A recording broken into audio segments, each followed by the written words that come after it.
Президенттин администрациясынын жетекчисинин орун басары Адылбек Касымалиев президенттин мамлекеттик аппараттын санын кыскартуу жөнүндө жарлыгы боюнча түшүндүрмө берди. Анын айтымында аталган жарлык мамлекеттик бийлик органдарынын түзүмүн кыскартуу боюнча алып барылып жаткан иштин экинчи этабы болуп саналат. Өкмөттүн түзүмү өзгөртүлүп, министрлик мекемелер кыскарганы менен ал жакта иштеген кызматкерлердин саны көп өзгөргөн эмес. Эми мамлекеттик кызматкерлердин санын 30%га чейин кыскартуу милдети турат. Статистикалык көрсөткүчтөргө ылайык, акыркы 25 жыл аралыгында мамлекеттик кызматкерлердин саны көбөйүп келген.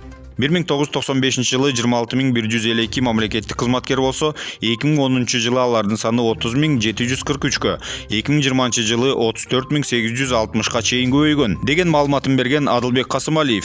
Көп каражат талап кылынгандыктан мамлекеттик кызматкерлердин маянасын көбөйтүүгө мүмкүн болгон эмес. Эми алдыдагы кыскартуулардан кийин үнөмдөлгөн каражат мамлекеттик жана муниципалдык кызматкерлердин эмгек акысын көбөйтүүгө жумшалат.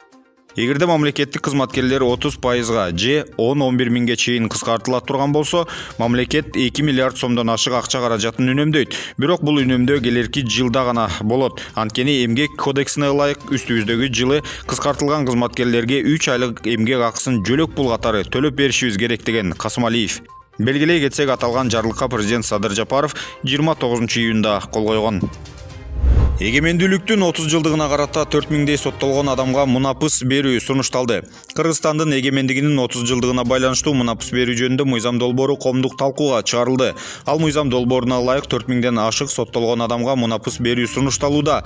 Алардын бир бөлүгү мунапыс менен эркиндикке чыкса, башкаларынын жаза өтөө мөөнөтү кыскартылат. Мыйзам долбоорунун биринчи беренесине ылайык анча оор эмес жана оор кылмыштарды жасап соттолгондорду бошотуу сунушталган.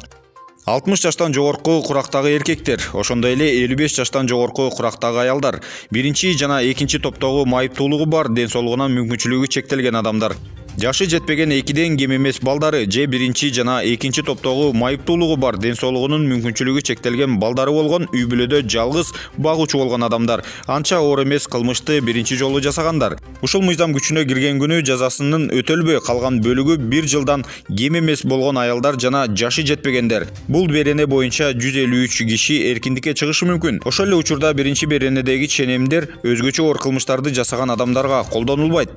Мыйзам долбоорунун экинчи беренесинде белгиленген айрым беренелер боюнча издөөдө жүрүп, бирок аталган мыйзам күчүнө кирген күндөн кийин 3 айдын ичинде өз ыктыяры менен келгендер жаза өтөөдөн бошотулат. Ошондой эле 3-чү беренеге ылайык жасаган кылмышынын оордугуна жараша айрым жарандардын жаза өтөө мөөнөтү кыскартылат.